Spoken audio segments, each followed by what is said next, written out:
al módulo de designación de apoyos y salvaguardas. Soy Erika Lorena Domínguez Preiser, jueza familiar del Poder Judicial del Estado de México.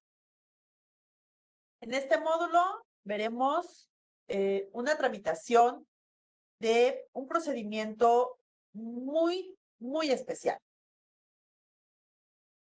Así, es importante tener en cuenta antes de la tramitación propiamente de la designación especial de apoyos y salvaguardas, que esta modalidad tiene su origen y sustento en el derecho a la igualdad y a la no discriminación.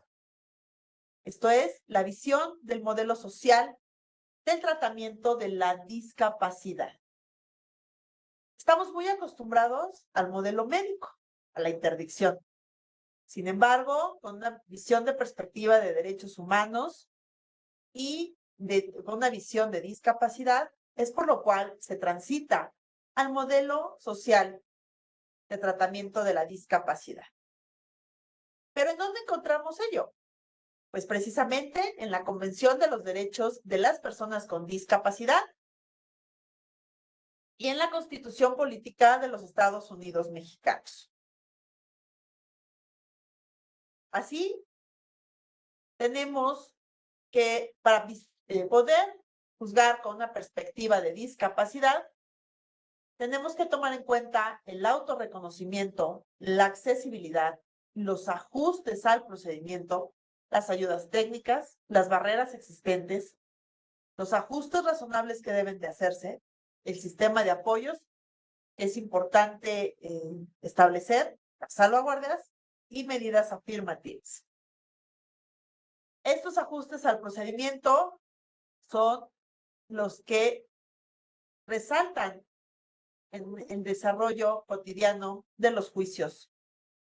Sin embargo, este tipo de procedimientos o este tipo de designación especial o extraordinaria de apoyos y salvaguardas no solo va a ser competencia de la materia familiar, también de la materia civil y de cualquier materia.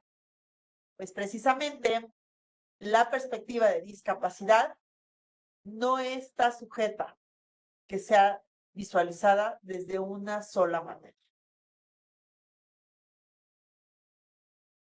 Así tenemos este criterio de la Suprema Corte de la Justicia de la Nación, que establece en su rubro estado de interdicción los artículos 23, 450, fracción segunda, 462, 466 y 467 y 635 del Código Civil, 902, 904, 905 del Código de Procedimientos Civiles, ambos para el Distrito Federal, aplicables para la Ciudad de México, que establecen aspectos sustantivos y procedimientos de regulación, contravienen el derecho a la igualdad y a la no discriminación, así como el derecho al reconocimiento de la plena capacidad jurídica de las personas mayores de edad con discapacidad, además de que afectan el ejercicio de otros derechos.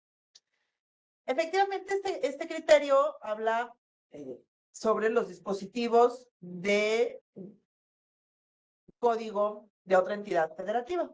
Sin embargo, va encaminado precisamente a aquel procedimiento que contempla la declaratoria de interdicción de una persona mayor de edad con alguna discapacidad, lo cual es contrario al artículo 12 de la Convención sobre los Derechos de las Personas con Discapacidad. Por tanto, al tener nosotros regulación en el Estado de México sobre procedimientos de declaración de interdicción, resulta aplicable este criterio. Así, de acuerdo a la doctrina jurisprudencial que ha emitido los juzgados federales, así como la Suprema Corte de Justicia de la Nación, se ha establecido que la tutela y la curatela de personas mayores de edad es inconstitucional, pues estas figuras anulaban completamente a la persona con discapacidad. Y ello también en contravención a la convención a la que hemos hecho referencia. Pues en dicha convención se reconoce la plena capacidad y personalidad jurídica de las personas con discapacidad, sea cual fuera la discapacidad que tengan. Ahora bien, si el Código Nacional actualmente, el Código Nacional de Procedimientos Civiles y Familiares, pues no se ha hecho la declaratoria de entrada en vigor por parte de ningún poder judicial, ¿qué pasa? ¿Seguimos tramitando los estados de interdicción? No. Ya que el artículo 19º transitorio precisamente de este Código Nacional señala, se derogan todas aquellas disposiciones que establezcan procedimientos de interdicción cuyo efecto sea restringir la capacidad jurídica de las personas mayores de 18 años, de conformidad con lo previsto por las disposiciones transitorias del presente decreto. Este artículo 19º transitorio ya es aplicable, pues entró en vigor al día siguiente de su publicación. Así tenemos que sumarnos a un cambio de paradigma en el sentido de la visualización de la discapacidad. Pues la interdicción, ya nos los había dicho la Corte, era contraria precisamente a los derechos humanos de una persona con discapacidad. Pues la figura del tutor, en muchos de los casos, anulaba completamente no solo la voluntad, sino a la persona con discapacidad, ya que tomaba de manera individual decisiones hacia actos y manejaba aspectos económicos o de desarrollo de vida cotidiana de la persona con discapacidad sin ni siquiera considerarla mínimamente.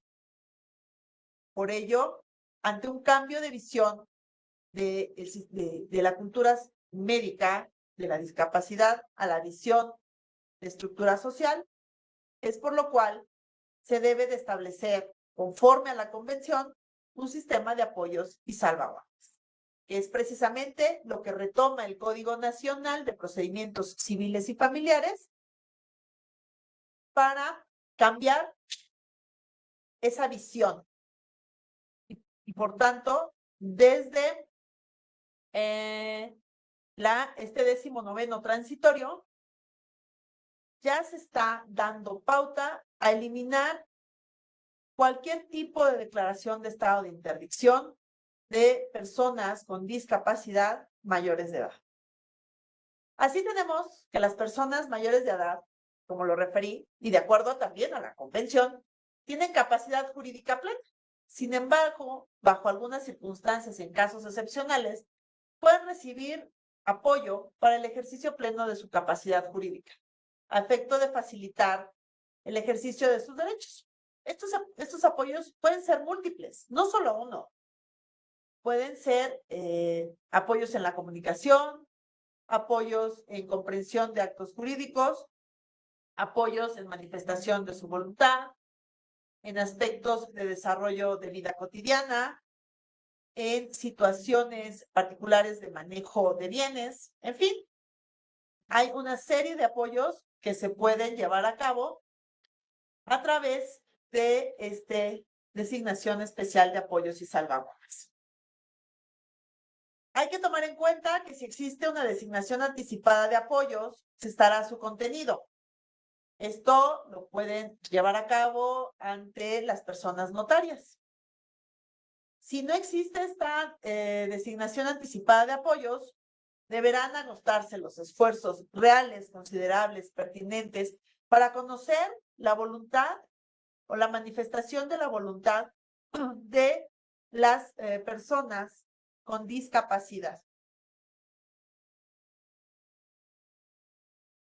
Así podemos visualizar esta tramitación del procedimiento que estamos viendo el día de hoy en dos puntos. El primero, cuando se trata de una solicitud inicial. Así, será competencia de los juzgados que conocen en materia familiar del lugar de residencia de la persona con discapacidad. ¿De qué manera se va a tramitar esta designación especial de apoyos y salvaguardas, la vía que se ha considerado la más idónea es precisamente a través de la jurisdicción voluntaria conforme a sus reglas generales.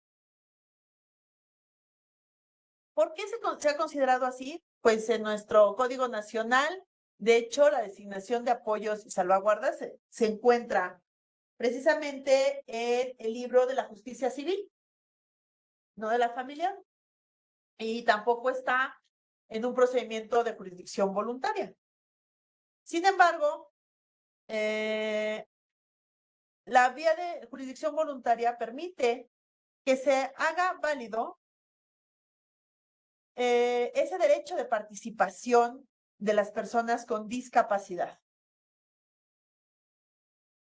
Por ello es que, tomando en cuenta que en la jurisdicción voluntaria existe una audiencia en la cual se puede escuchar a las personas interesadas y en este caso principalmente a la persona con discapacidad para que haga efectivo ese derecho, es por ello que se trata de una jurisdicción voluntaria. Recordemos que nuestro procedimiento de interdicción era un procedimiento especial, pero que después se volvía contencioso.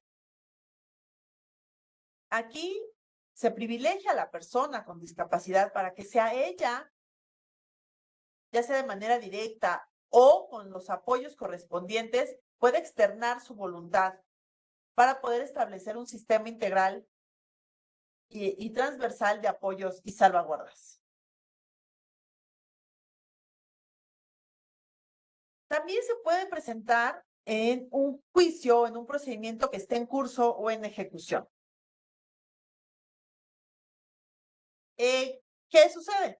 Muchas veces ya está iniciado un procedimiento de la naturaleza que sea, no necesariamente familiar, puede ser civil, mercantil o de cualquier otra materia. Pero en este caso, bueno, atendiendo al Código Nacional de Procedimientos Civiles y Familiares, podemos tener un juicio civil en el que se advierte la necesidad de establecer un sistema de apoyos y salvaguardas, una designación extraordinaria de apoyos y salvaguardas. Regularmente, esos procedimientos, cuando se verificaba a través de la interdicción o de los procedimientos de interdicción, se remitía a las partes a que tramitaran este procedimiento de interdicción ante un juez familiar. Y una vez que se obtuviera la resolución con la designación del tutor o de la persona tutora, podíamos regresar a continuar el procedimiento civil. O cualquier otro procedimiento, porque inclusive podía ser un procedimiento familiar y se tenían que ir a otro procedimiento, al de interdicción, para que se hiciera esa designación. Actualmente ya no es necesario, pues ello implica un desgaste precisamente a la persona con discapacidad, lo cual es contrario precisamente a la visión transversal de ello. Así es que cuando tenemos un procedimiento ya en curso o que se encuentra en ejecución, ¿quién será competente? Pues precisamente el juez o el tribunal en el cual se esté tramitando el procedimiento o en el que se estén realizando actos de ejecución. ¿Cuál será la vía? También atendiendo a este derecho de participación de la persona con discapacidad, podrá ser mediante una vía incidental que nos permite precisamente la celebración de una audiencia en la cual se pueda dar la intervención a la persona con discapacidad a efecto de que, ya sea de manera directa o a través de personas o redes de apoyo, pueda externar su voluntad. Por ello es que también se considera la vía incidental una vía idónea en la cual se puede ejercer este derecho, esta intervención de la persona con discapacidad. ¿Qué resulta de ello? Pues precisamente que en un procedimiento, por ejemplo, de naturaleza civil, donde se advierte la necesidad de designar o hacer una designación extraordinaria de apoyos, sea precisamente el juez civil quien lleve a cabo este procedimiento o esta designación extraordinaria de apoyos.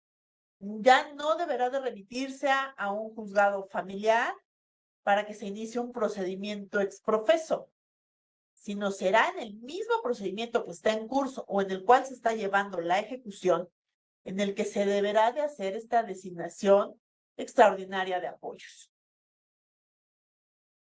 Para ello, seguiremos estas etapas. En el auto admisorio, ya sea de un procedimiento nuevo o inicial, o de un procedimiento en el cual se hace una pausa en el mismo para llevar a cabo esta designación de apoyos extraordinarios, se podrá designar a la o las personas especialistas necesarias para que se pueda brindar esa vida inclusiva, para que se pueda tener esa comunicación lo más efectiva y cercana con la persona con discapacidad.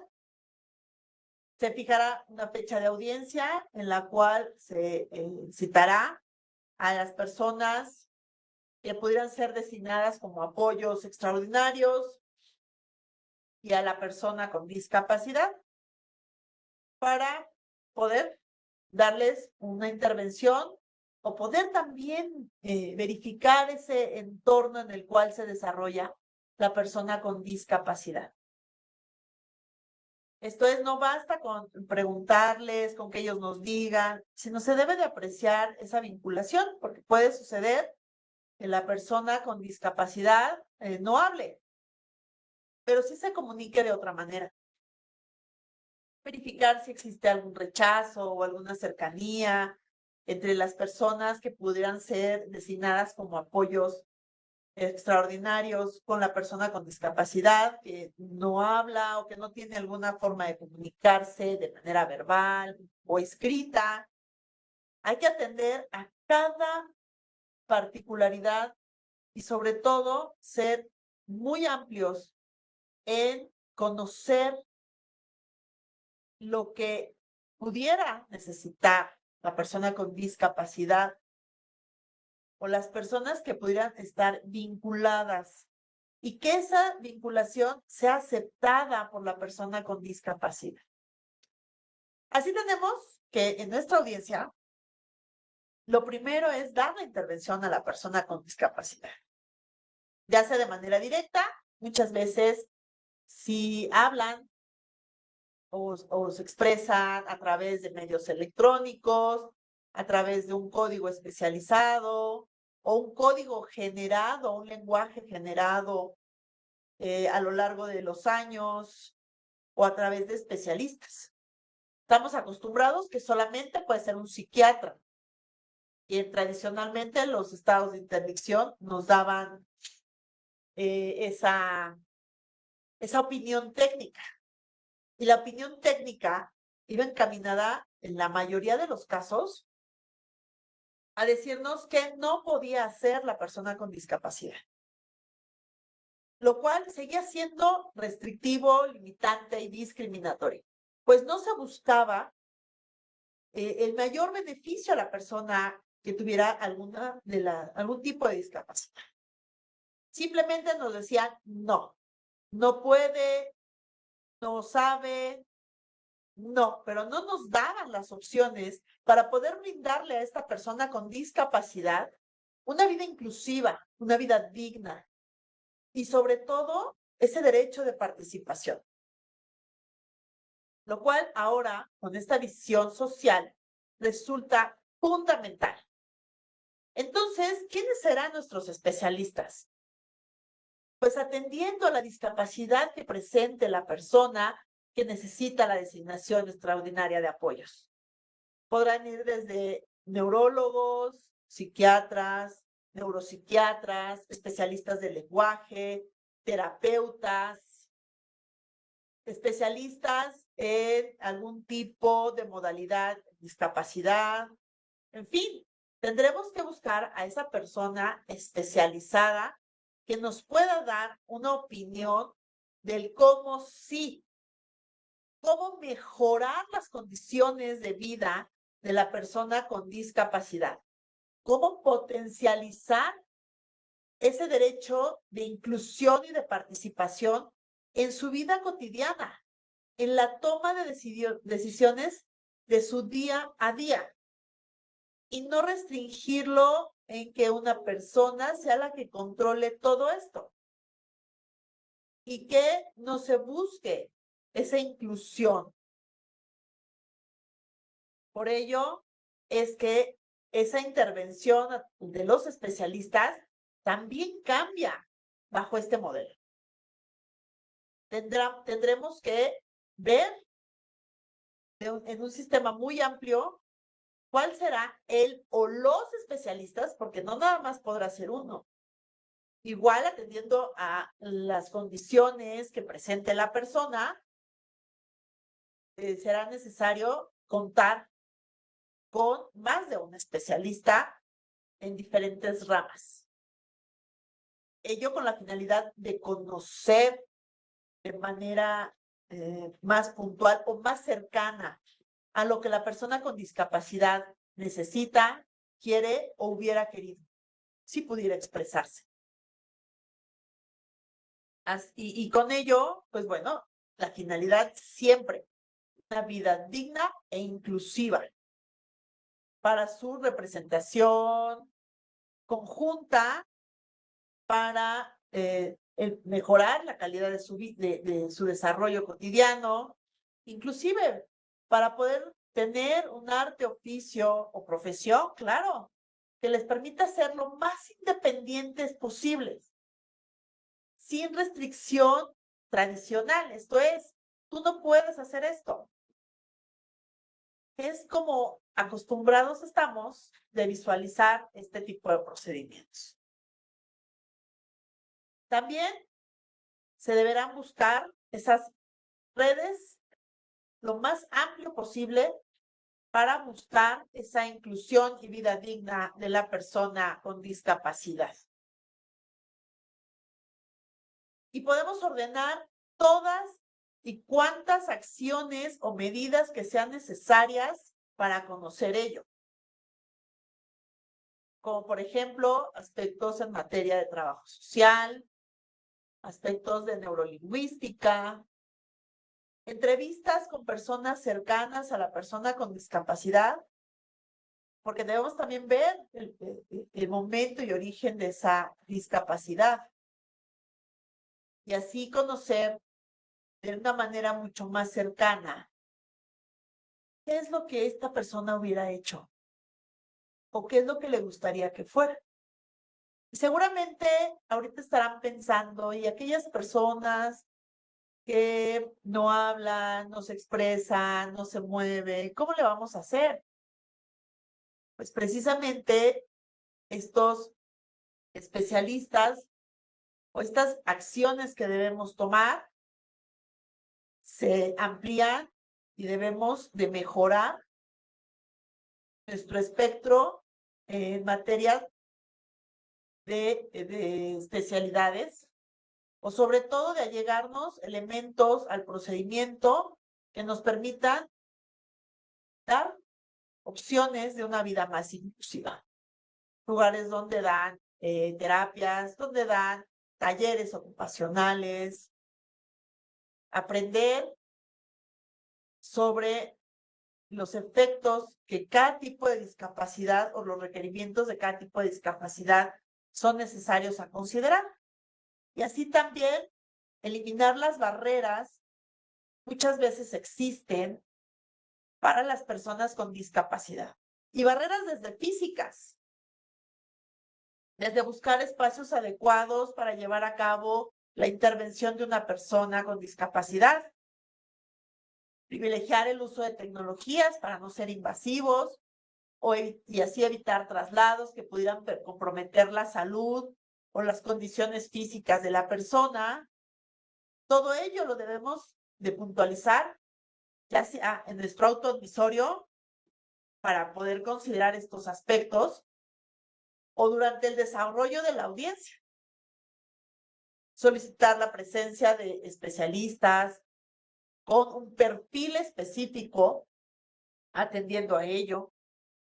Tomar en cuenta o escuchar a la persona médica que ha sido quien ha dado seguimiento a algún tipo de tratamiento especializado, a la familia y también ser creativos en dicha audiencia.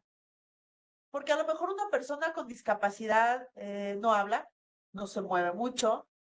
Entonces, podremos llevar dinámicas con la misma familia que se presenta y visualizar si hay un rechazo, si hay una alegría, si hay alguna emoción que nos permita apreciar esa dinámica familiar o ese apego que existe con alguna de las personas que está ahí. Ello también comunica, también es una forma de indicarnos si la persona con discapacidad se siente a gusto, si está segura, si efectivamente quiere. Hay que hablar en un lenguaje totalmente sencillo y cómodo para las personas con discapacidad. Y si es necesario, buscar las herramientas técnicas especializadas o tecnológicas para llevar a cabo esa entrevista. Si es una persona que utiliza alguna tableta, algún dispositivo electrónico o, ¿por qué no?, algunos juegos de cartas, juegos de tarjetas, con los cuales se comunica, será necesario tomar en cuenta todo eso al momento de llevar a cabo la audiencia. Y así poder acercarnos a la opinión más apegada a los deseos de la persona con discapacidad. En la sentencia que emitamos, ya sea en este procedimiento nuevo o en la parte incidental de un procedimiento ya iniciado, tendremos que establecer la temporalidad de ser factible, si es día, hora, fecha, número de meses, años, o establecer la condición para su durabilidad. Si es mientras tenga o esté bajo esta condición, mientras se rehabilita, porque no son para siempre, ni será la misma persona todo el tiempo. ¿Cuál va a ser el alcance de la persona designada como apoyo y del alcance que en su caso sea designada, de la persona que sea designada como salvaguarda? ¿Cuáles serán sus funciones en este modelo social? Las responsabilidades de la persona designada como apoyo, así como las salvaguardas. ¿Quiénes serán? ¿Qué efectos tendrán? ¿Bajo qué condiciones actuarán? Y también las limitantes. Habrá salvaguardas que sean de acto único, esto es, para una cuestión específica, o apoyos también de acto único para un hecho o una circunstancia muy particular cuya actuación verificada ahí concluye. También se ordenará tantos y cuantos informes de autoridades administrativas sean necesarios. ¿A qué nos podemos referir con estos informes?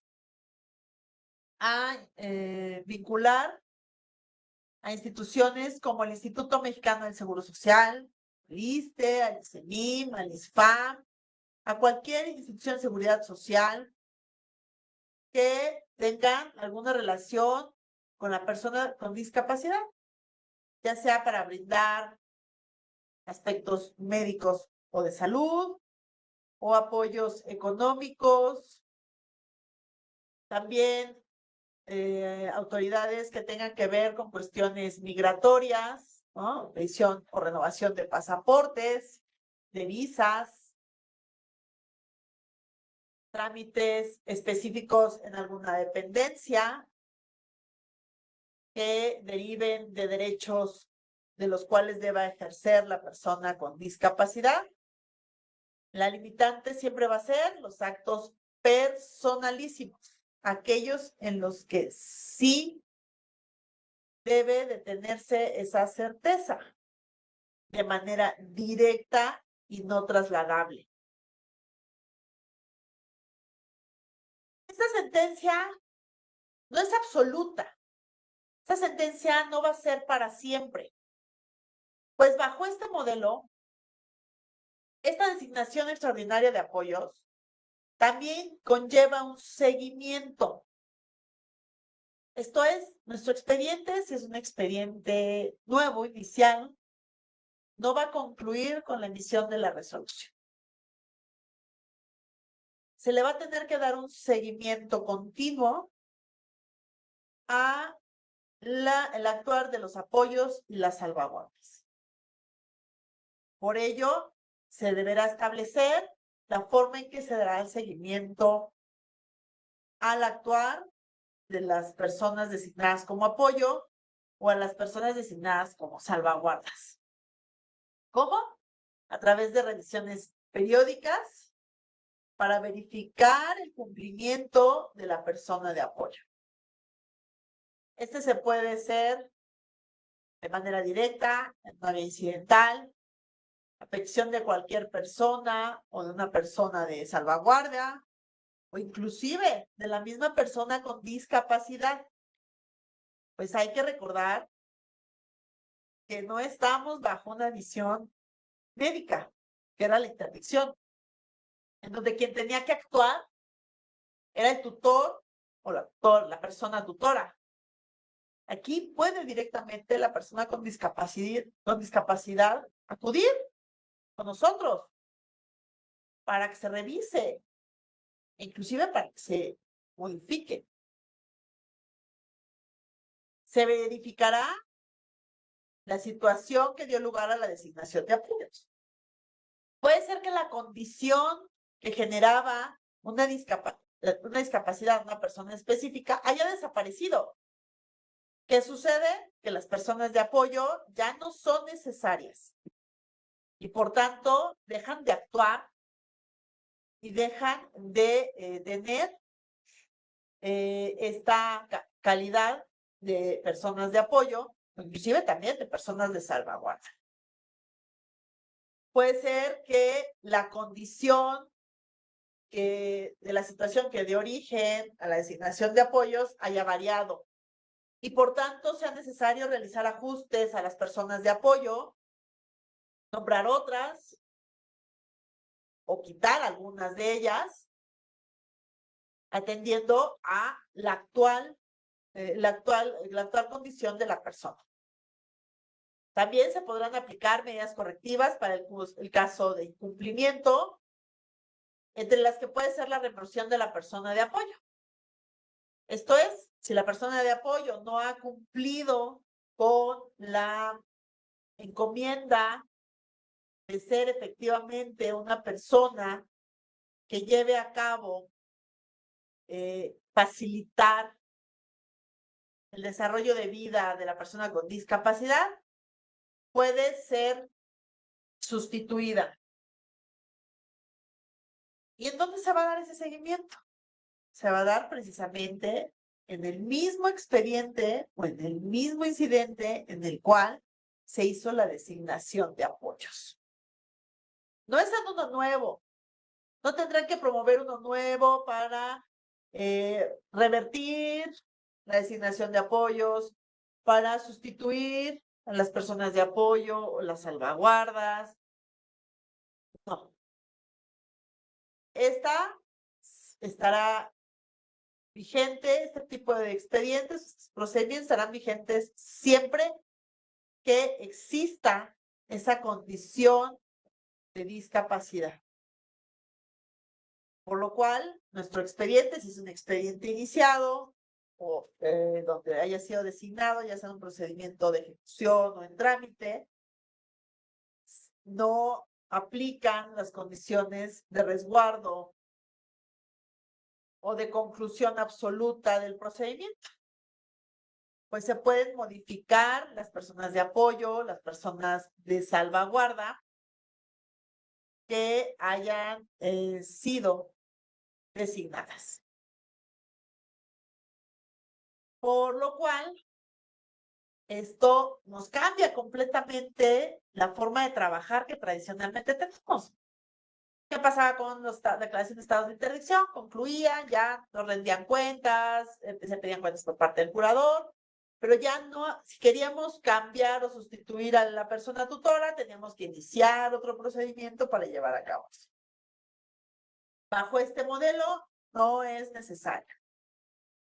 Bajo este modelo, la revisión, modificación, sustitución o conclusión del actuar de las personas de apoyo se da en el mismo trámite en el cual fueron designados.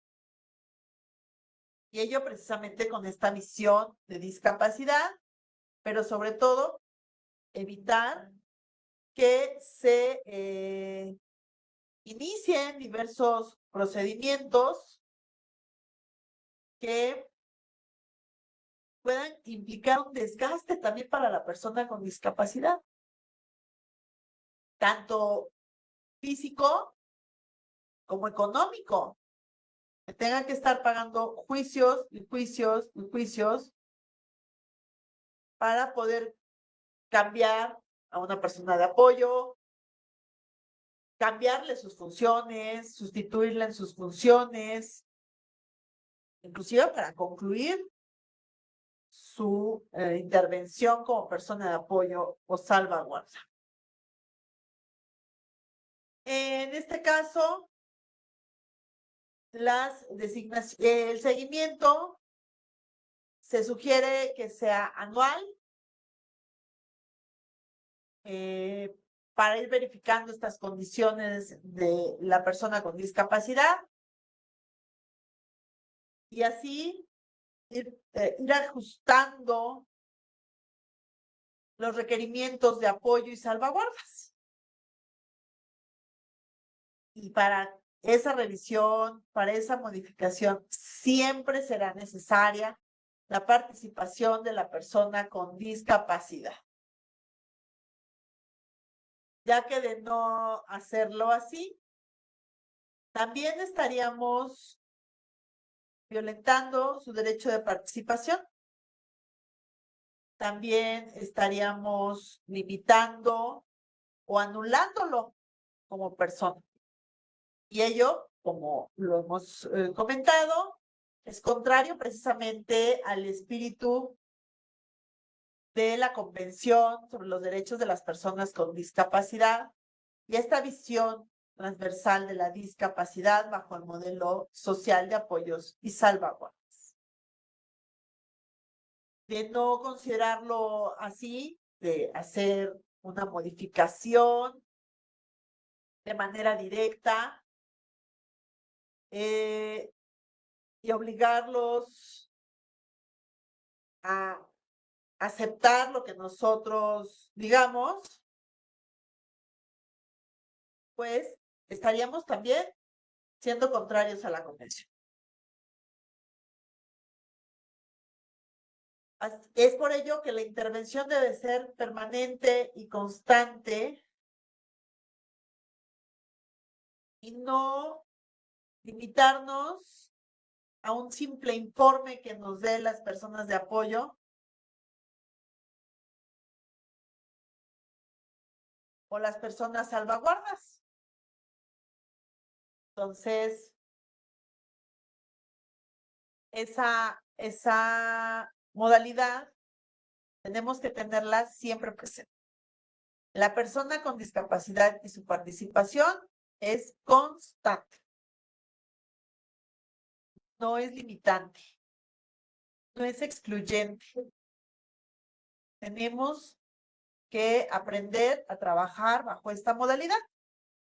Y sobre todo en los juicios de naturaleza civil, en los que no se llevaba a cabo este tipo de procedimientos y no se tenía esta visión integral de la discapacidad, pues tendremos que redoblar la visión, la sensibilidad para llevar a cabo los trámites de discapacidad de designación extraordinaria de apoyos ante una persona con discapacidad que lo requiera. Porque muchas veces no lo requieren y pueden perfectamente actuar sin personas de apoyo. Tenemos también que ser muy abiertos en ese sentido. Entonces, esto es un panorama distinto al que estamos totalmente acostumbrados. Ahora bien, ¿qué sucede con los procedimientos donde ya fueron declarados interdictos o interdictas algunas personas? Pues pueden ser modificables, completa y absolutamente. Inclusive se puede hacer en el mismo expediente en donde se generó esa sentencia. No tener que ir a otro procedimiento. Esto es para facilitar precisamente el acceso a la justicia a la persona con discapacidad. No obligarlo a irse a otro juicio. Sino puede ser en el mismo procedimiento donde se dictó la sentencia, donde se declaró el estado de interdicción. ¿Quién lo puede hacer? Persona con discapacidad, ya sea por sí o a través o en forma conjunta con alguna persona que sea de su confianza, que sea que sea para él un apoyo especial, para poder verificar todo esto que hemos visto a lo largo de esta plática. Que se dé ese derecho de participación, que se pueda verificar las condiciones en las cuales se desarrolla, cómo podemos potencializar la vida inclusiva y el desarrollo integral de la persona con discapacidad. Pero ¿qué pasa con la cosa juzgada que fue materia de interdicción? Pues bueno, se dictó en el momento en el que la visión de la discapacidad era bajo un modelo médico. Pero ello no significa que pueda ser modificable atendiendo precisamente a la nueva visión de la discapacidad. Debemos de ser muy proactivos en ese sentido y evitar un viacrucis a las personas con discapacidad que desean revertir esa designación de interdicción con los mecanismos necesarios para llevar a cabo esto. La designación de especialistas que nos puedan dar una visión más amplia de las condiciones más favorables para la persona con discapacidad a una vida inclusiva y digna. Tener un espectro mucho más amplio de las condiciones de vida necesarias para que esta persona sea inclusiva, sea incluida en todo lo que tiene que ver con ella. Vida personal, laboral, escolar, económica, que se busque un crecimiento de la persona con discapacidad. Por lo cual,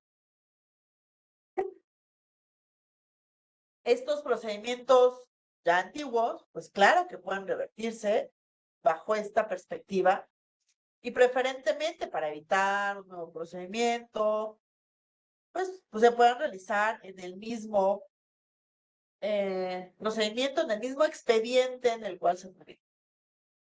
Pero si lo promueven en un expediente nuevo, también resulta factible. No debemos decirle, eso se tramitará en tu otro expediente.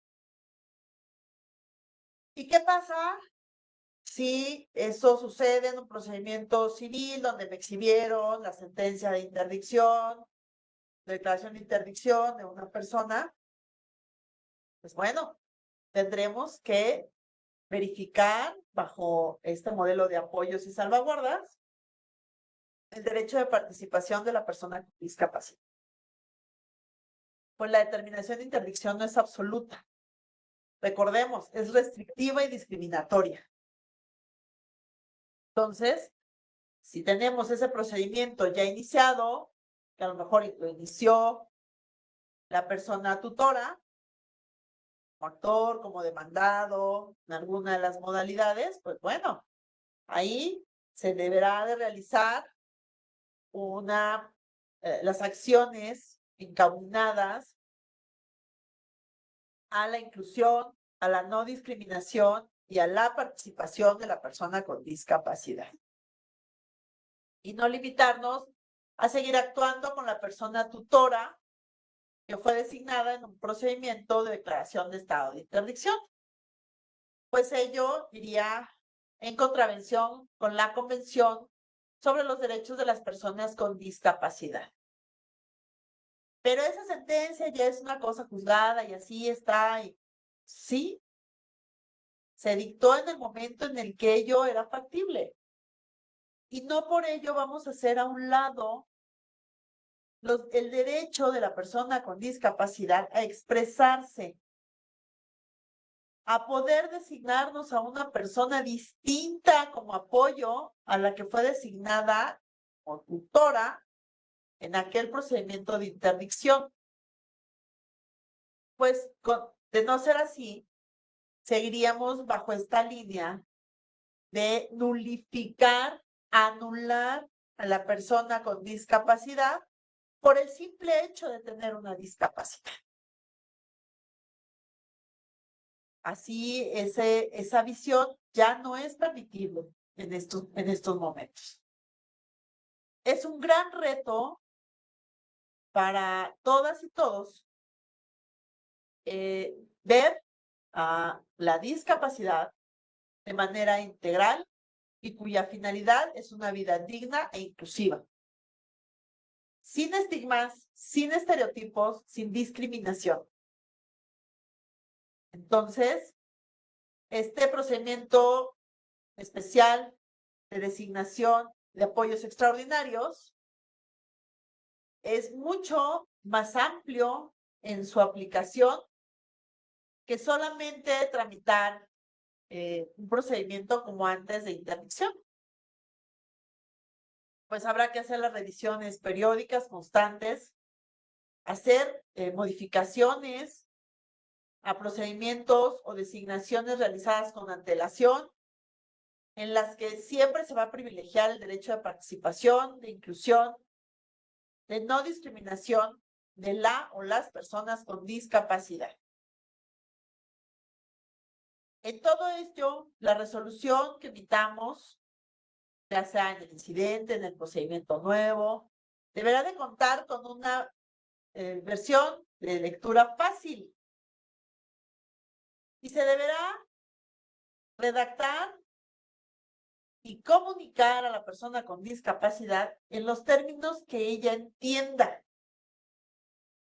Por ejemplo, si hay una persona que utiliza un código especial o una aplicación especial, pues la sentencia en la versión de lectura fácil deberá de transmitirse y redactarse bajo este tipo de aplicaciones o plataformas o códigos que se hayan generado a favor de la persona con discapacidad y pueda tener conocimiento.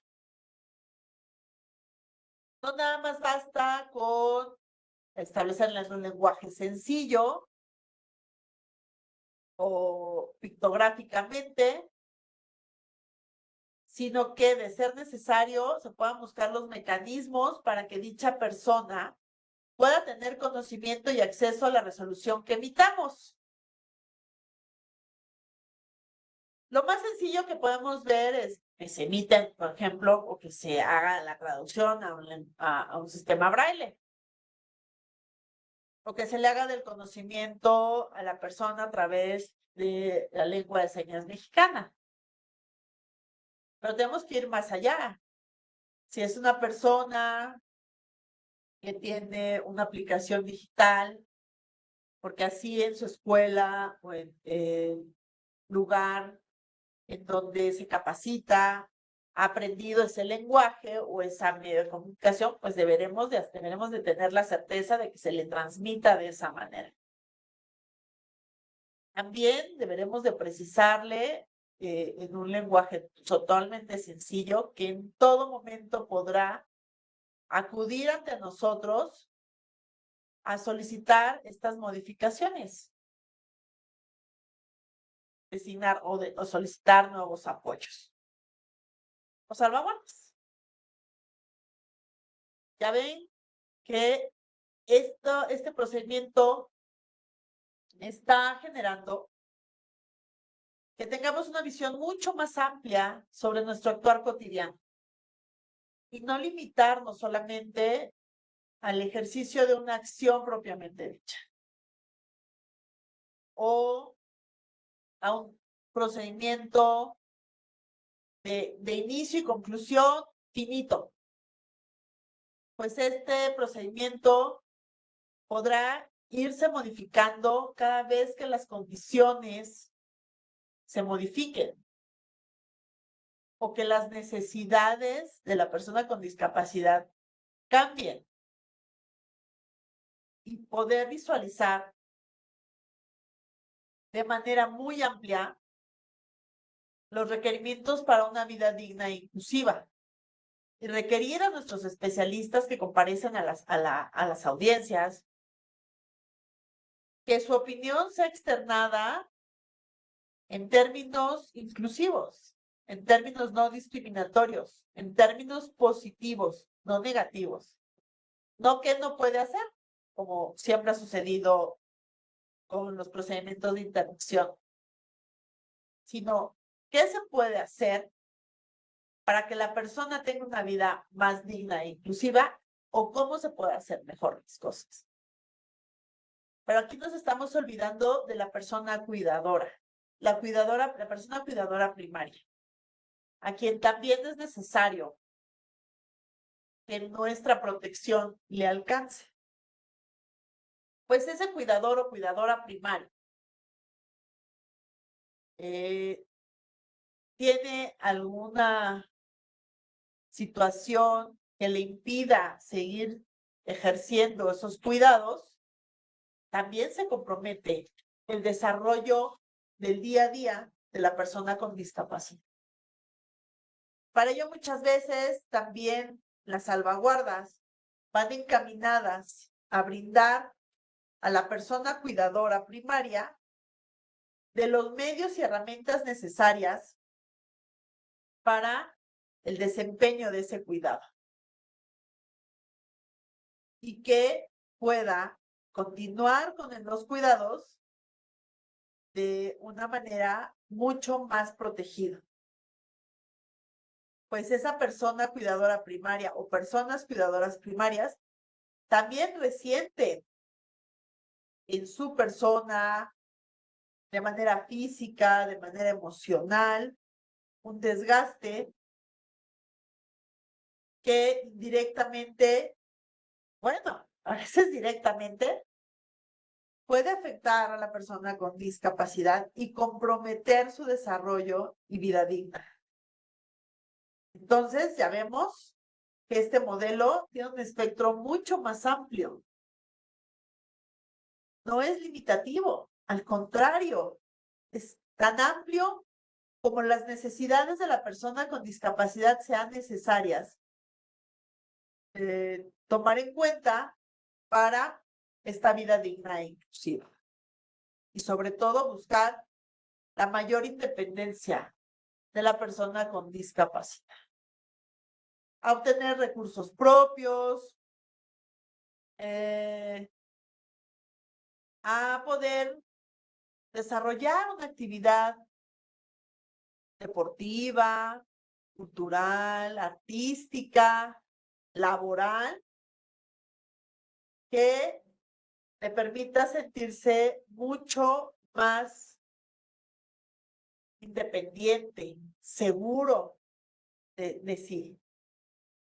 Y que su persona de apoyo sea precisamente ello, un apoyo, y no quien tome decisiones de manera exclusiva, sin tomar en consideración a la persona con discapacidad, ya sea que de manera directa lo pueda externar o de alguna manera pueda ser conocido ese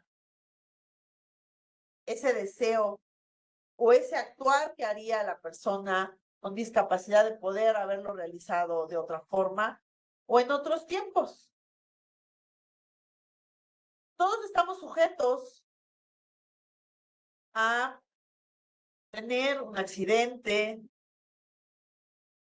ya sea de tránsito o médico o de salud, que nos genere una discapacidad. Por eso es que hay que ser muy sensibles en este tema y verlo de una forma muy integral y con una visión muy marcada de derechos humanos. Apartarnos de ese modelo médico, de ese modelo de la interdicción, que era y sigue siendo totalmente restrictivo. Como vemos y como tenemos aquí, pues hay muchas cosas que se tienen que hacer. No es un procedimiento que haya una audiencia y concluimos, ¿no? De ser necesario, se deberá de considerar muchas acciones. Como les refería, a lo mejor entrevistarse con aquellas personas que fueron compañeras o compañeros de trabajo, amigos cercanos, que nos pudieran dar esa visión de lo que él o ella quería para tal situación en particular. La intervención de especialistas en materia de trabajo social, en materia de lenguaje, no solo psiquiatras. Entonces, sí tener esa visión amplia de la discapacidad en positivo, en cómo mejorar sus condiciones actuales de vida y su cotidianidad, no solo de salud, sino de integración a la sociedad, de preparación, tanto académica como de algún oficio, algún arte, y buscar su independencia en la medida que la discapacidad que presenta lo permita. Así, pues bueno, podemos ver que nuestro procedimiento podría verse muy pequeño, pero estos 3 rubros nos llevan a muchas acciones, inclusive de oficio, aunque no nos los pidan. Y también si nadie nos hace mención de alguna situación implique que la persona tiene alguna discapacidad, pero nosotros de las pruebas, de los documentos, advertimos esa necesidad, debemos de actuar también de manera oficiosa. Pues de no hacerlo así, se vulneraría el derecho de la persona con discapacidad en su derecho a una defensa adecuada, a un acceso a la justicia de manera integral, y estaríamos limitándolo a un resultado que no es acorde a una visión transversal y de derechos humanos. Estas 3 columnas son sumamente importantes y sumamente abiertas, sobre todo al momento de emitir nuestra resolución. Tenemos que ser muy puntual en los alcances de ello, no dejarlo de manera perpetua, pero sino establecer claramente las obligaciones, las responsabilidades, el tiempo que van a tener en su actuar Y eso lo vemos perfectamente reflejado en el artículo 449 del Código Nacional, que nos habla que en la resolución se establecerá la temporalidad, alcances y responsabilidades de la persona designada como apoyo, así como las salvaguardias e informes de la autoridad administrativa competente para que, en su caso, sean necesarias. Y así, la designación judicial de apoyo, como lo referimos, no puede ser para actos personales. Y el artículo 450 del Código Nacional, que nos habla que la persona judicialmente designada como apoyo tendrá la encomienda de realizar su mandato de acuerdo con la mejor interpretación posible de lo que fuera la voluntad y preferencia de la persona, de conformidad con las fuentes conocidas de información que resulten pertinentes, incluida la trayectoria de vida de la persona, sus valores, tradiciones, creencias, previas manifestaciones de voluntad y preferencias en otros contextos. La información con la que cuenten personas de confianza y tecnologías presentes o futuras. La persona designada judicialmente como apoyo está obligada a hacer esfuerzos constantes dentro de sus posibilidades durante su encargo para conocer la voluntad y preferencias de la persona apoyada. Ya ven, de este artículo podemos advertir claramente esto que les refería. Poder conocer a la persona, sus deseos de la persona con discapacidad a través de su mejor amigo, de sus compañeros de trabajo. Nos habla aquí de las preferencias en otros contextos, información con la que se cuente personas de confianza y tecnologías presentes y futuras. En un mundo de redes sociales, pues seguramente ahí podríamos obtener información de cuál era su deseo, cuál podría ser su deseo o voluntad de la persona con discapacidad. Y atender a ello. O sea, la persona de apoyo no actúa sola. Debe de actuar en un margen muy amplio del conocimiento de la voluntad de la persona con discapacidad.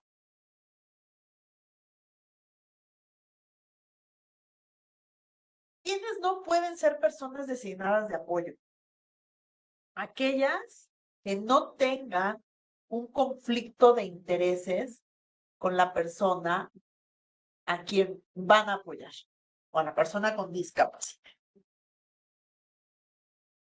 Ello lo obtenemos del artículo 454 del Código Nacional, que nos dice que la autoridad judicial no puede designar como apoyos a las personas que tengan conflicto de intereses con la persona apoyada.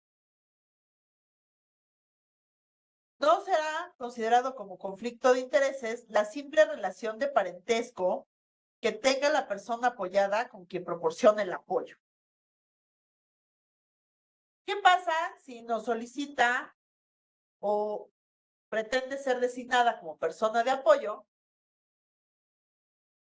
alguien que ha demandado judicialmente a la persona apoyada? Por supuesto que no podría ser su persona de apoyo. O que fue sancionada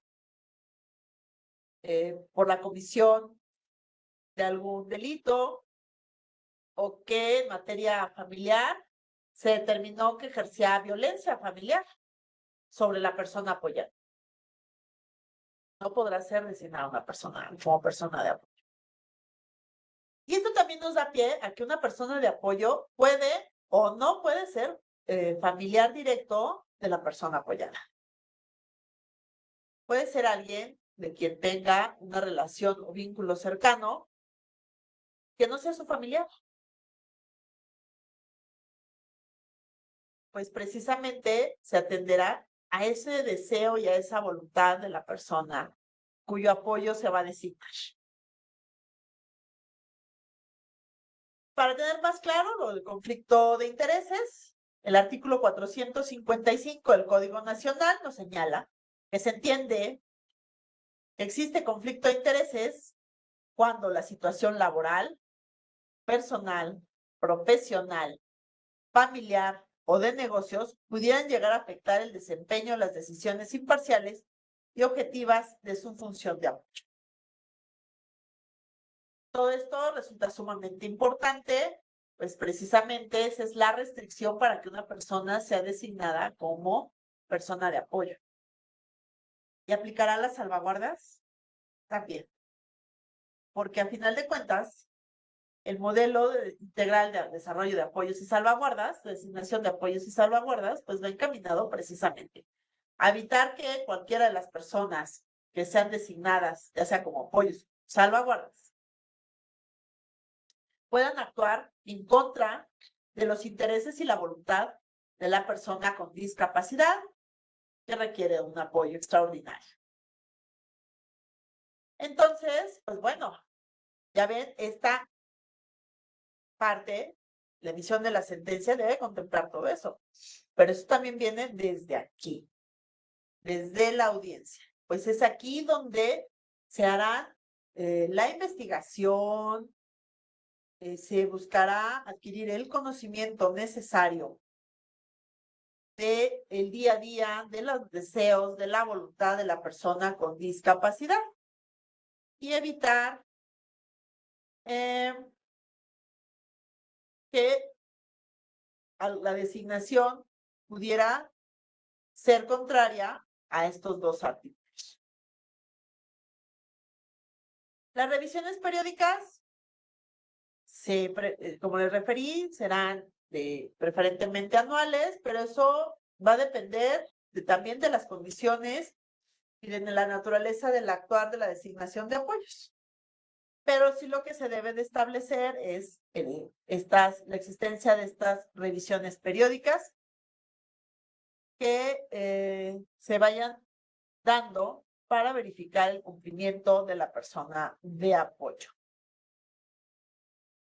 Así es que en materia de designación de apoyos y salvaguardas, pues nuestro actuar es sumamente amplio e involucra a todas las personas que participamos activamente en los órganos jurisdiccionales.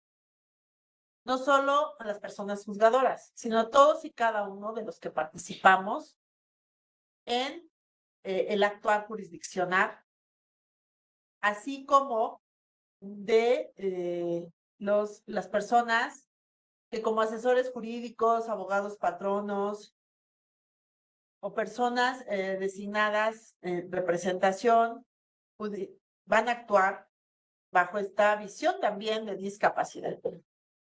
Es un actuar conjunto precisamente para brindarle a una persona que necesita la designación de apoyos un tránsito menos abrupto en esta designación, más inclusivo, menos discriminatorio y con una participación activa de dicha persona. El compromiso es para todas y todos de visualizar ahora a la discapacidad de una manera diferente, con unos lentes distintos, ¿no? Lentes de discapacidad que nos permita tener una amplitud de criterio al tratar procedimientos que involucren a personas con discapacidad, sean nuevos o ya activos. No hay distinción. Y en cualquier ramo del actuar jurisdiccional. Así, a la luz del Código Nacional de Procedimientos Civiles y Familiares, no hay limitante. No hay limitante de materia. ¿Qué pasa si lo desean tramitar ante un juzgado civil? Lo pueden hacer. No hay limitación. Y si en un procedimiento civil